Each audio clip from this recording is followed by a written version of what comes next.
जिसने हमेशा संपूर्ण विश्व को औषधि दी है,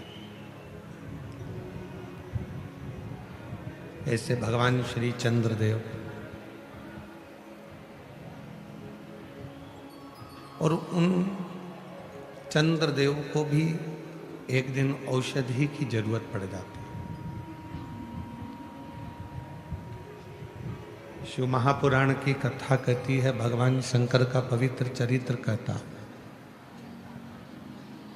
शिव पुराण कहती है, छोटा हो बड़ा हो, गरीब हो अमीर हो, कोई भी जीवन में किसी की भी जरूरत कभी भी कहीं पर भी पड़ सकती। इसलिए शिव महापुराण की कथा बार बार कहती है कि किसी को हल्का ना समझे, किसी को कमजोर ना समझे। शिव महापुराण की कथा कहती है, आप दूसरे को भी हल्का ना समझे और अपने आप को भी हल्का ना समझे।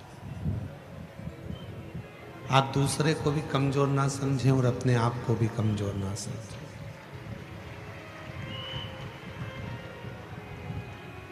जीवन का कोई भरोसा नहीं।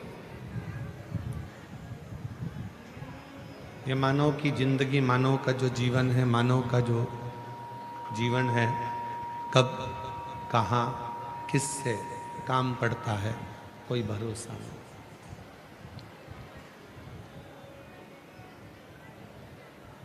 और तेरी कृपा बिना ना हिले एक भी अणु, लेते हैं श्वास तेरी कृपा से तनु तनु।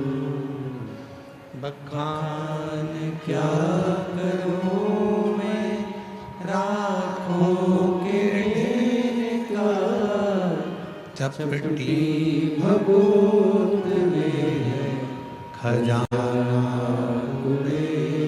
का। हे गंगाधर मुक्ति द्वार ओमकार तू, भोले ओमकार तू, आयो शरण तिहारी शंभु कारकर तू। दो चंदन होते हैं। शिव महापुराण की कथा दोनों चंदन का वर्णन कर रही है। एक होता है हरि चंदन, एक होता है शिव चंदन।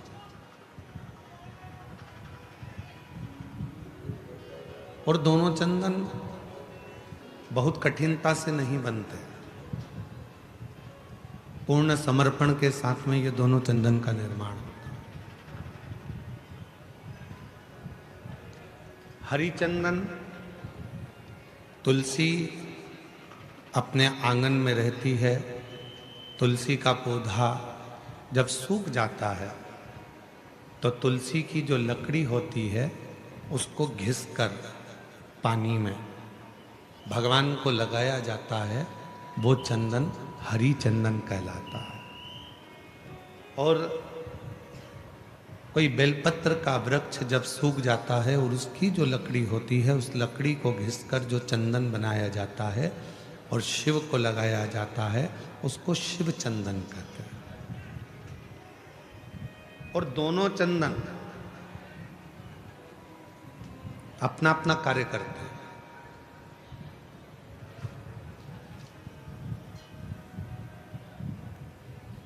जैसे चंदन लगाते समय 3 उंगली का प्रयोग हम भगवान शिव पर करते हैं, आकार ओमकार ओमकार। ये 3 उंगलियों का प्रयोग हम शिव जी पे चंदन लगाते समय करते हैं।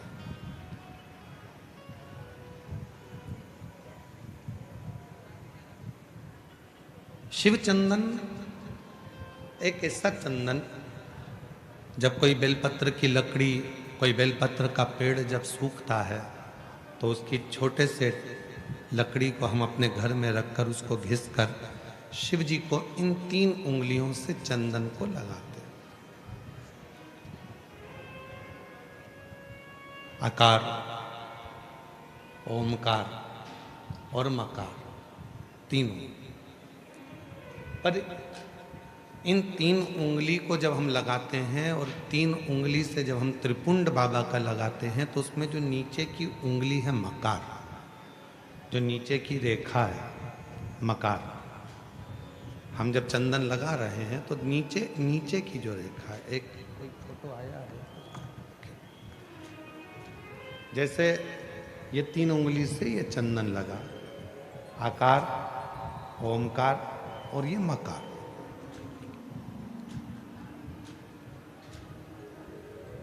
अब दुनिया की दृष्टि में लोगों को लगता है कि चंदन की लकड़ी से जो हमने चंदन लगाया वो भी श्रेष्ठ है, पर बेलपत्र की लकड़ी से जो हम चंदन लगाते हैं, चंदन घिसते हैं और वो भगवान शिव को लगाते हैं, उसमें जो ये मकार वाली रेखा है, जब हम 3 उंगली लगाते हैं तो नीचे की जो मकार की रेखा है उस रेखा का थोड़ा सा चंदन, यदि कितना भी बीमार व्यक्ति है उसके कंठ में अगर वो चंदन मकार की रेखा का थोड़ा सा चंदन उसके कंठ पर लगाना प्रारंभ कर देते हैं तो 15 दिन में वो पलंग पर से उठकर बैठना प्रारंभ कर देता है, कितना भी बीमार क्यों।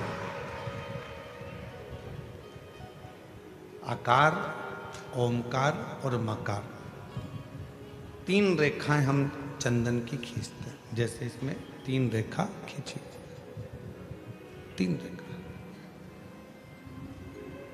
एक हरी चंदन है जो तुलसी की लकड़ी को घिसकर, जब तुलसी सूख जाती है, तुलसी जब सूख जाती है तो उसकी लकड़ी को घिसकर तैयार करा जाता है, उसको हरी चंदन कहते हैं। और वो हरी चंदन भगवान नारायण को, शालिग्राम भगवान को, भगवान नारायण को, भगवान विष्णु को वो हरी चंदन लगाया।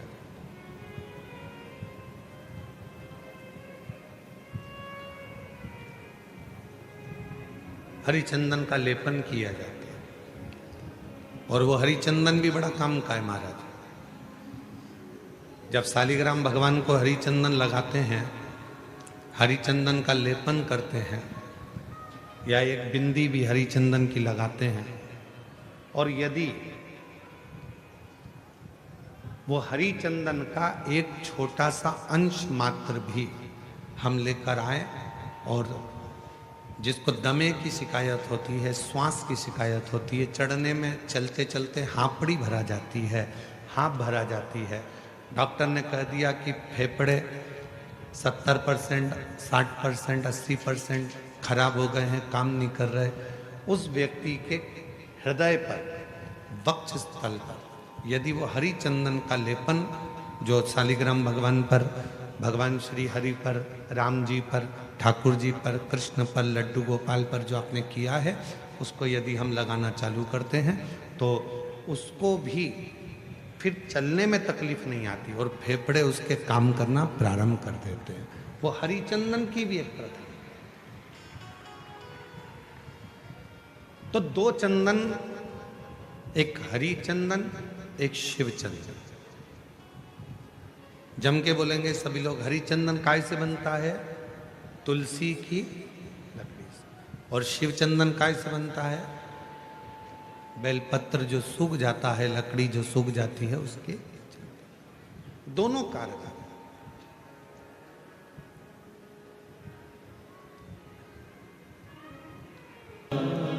नित्य पूजन का एक फल। आज सनातन धर्म पर लोग उंगलियां उठाते हैं, आज सनातन धर्म पर लोग आक्षेप लगाते हैं कि तुम पत्थर की पूजन करते हो। आज सनातन धर्म पर लोग उंगलियां उठाते हैं कि तुम मंदिर जाते हो, जल चढ़ाते हो, पत्थर पर जल ढोलते हो। एक एक साइंस के एक एक उद्देश्य को यदि उठाकर पढ़ोगे तो पूरा साइंस हमारे सनातन धर्म की प्रधानता बताता है, और सनातन धर्म में जितनी पूजन की पद्धति है वही साइंस ग्रहण करता है, वही साइंस। आज दुनिया के लोग इस साइंस वाले कई लोग कह देते हैं हम सनातन को नहीं मानते, ये सब आडंबर है, सब पाखंड है, सब ढोंग है। नहीं,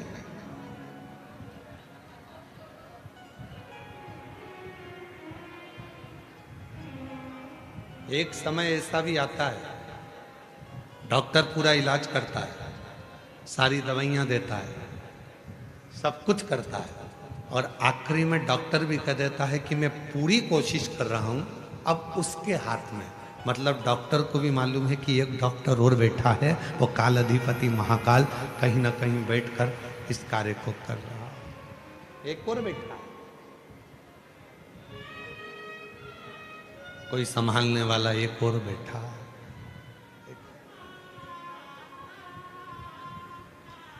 शिव कथा कर रहे हैं।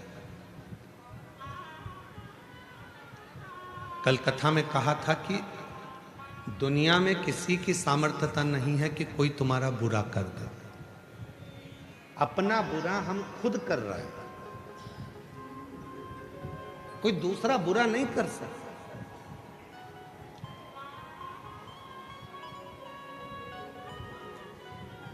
किसी की सामर्थ्यता नहीं हो सकती कि कोई तुम्हारा बुरा कर दे।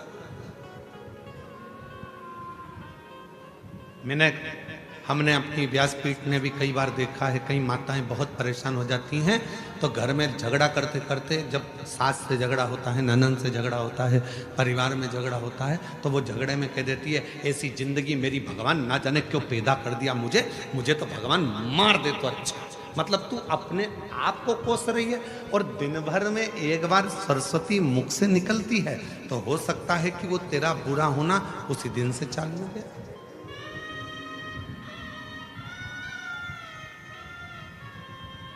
कई बार पुरुष, मेरे जीजा हुन भी जब परेशान हो जाते हैं तो कहते हैं भगवान ये शरीर तो भगवान तूने ऐसा दे दिया। कई माताएं दिन भर बैठी बैठी सोचती रहती हैं कहीं मुझे ये बीमारी तो नहीं हो गई, मेरे शरीर में गठान हो गई, कहीं मुझे ये वाली बीमारी तो नहीं हो गई, मेरे को भोजन नहीं पच रहा तो मुझे ये बीमारी तो नहीं हो गई, मेरी आंखें दुख रही हैं तो आंखों में ये बीमारी तो नहीं हो गई, मेरी कमर से चलते नहीं बन रहा तो मेरा कहीं गुरिया तो नहीं खसक गया, मेरा घुटने से चलते नहीं बन रहा, मेरा घुटना तो बेकार नहीं हो गया, कहीं घिस तो नहीं गया। प्रत्येक स्त्री पुरुष आज के समय में प्रत्येक व्यक्ति अपने लिए ही बुरा सोच रहा है। मेरे को ये तो नहीं हो गया, मुझे ऐसा तो नहीं हो गया, मुझे वैसा तो नहीं हो गया, और दिन भर वो जब अपने बारे में गलत गलत गलत गलत सोचता है तो उसको अपने आप शरीर में गलत होना प्रारंभ हो जाता है। और जिसने ये सोच लिया कि मुझे कुछ भी नहीं हुआ, फिर तो परमात्मा ऐसी कृपा करता है कि कुछ हो भी रहा होता है तो परमात्मा उसको अच्छा करता है।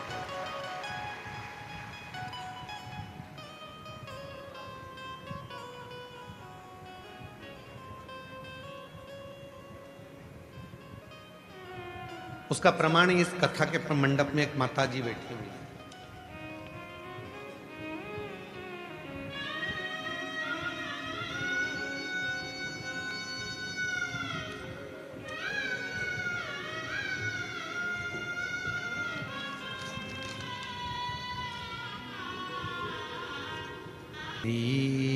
कृपा बिना न हिले एक भी अणु, लेते हैं श्वास तेरी कृपा से तनु तनु। बखान क्या करूं मैं राखों के ढेर का, चपटी भभूत में खजाना मेरा। हे गंगाधर मुक्ति द्वार ओंकार तू, भोले ओंकार तू, आयो शरण तिहारी शंभो द्वार कर तू। बुरा कौन कर रहा है हमारा? हम खुद। किसी दूसरे की सामर्थ्यता नहीं हो सकती जो तुम्हारा बुरा कर दे। बुरा कर रहे हैं हम हमारा खुद। अच्छा सोचिए, अच्छा विचार करिए, अच्छी सोच रखिए, फिर किसी की सामर्थ्यता नहीं हो सकती कि कोई तुम्हारा बुरा कर।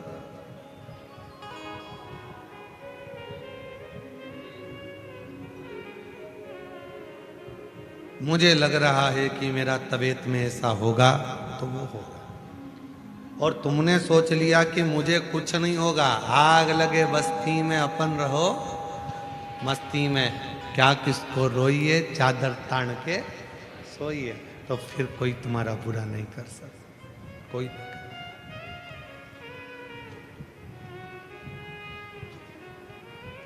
चंद्रदेव की कथा चल रही है। चंद्रशेखर चंद्रमौली शिव महापुराण की कथा चल रही। चंद्रदेव का बुरा लोग कर रहे हैं। दक्ष प्रजापति ने चंद्रदेव को श्राप दे दिया।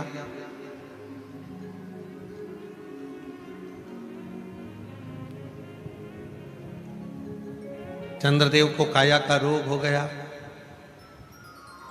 चंद्रदेव की काया खराब होने लगी। लोग कर, पर चंद्रमा को यदि दक्ष प्रजापति का श्राप लगा है तो इसमें गलती किसकी है? चंद्रमा की। 27 कन्याओं के साथ में विवाह हुआ है।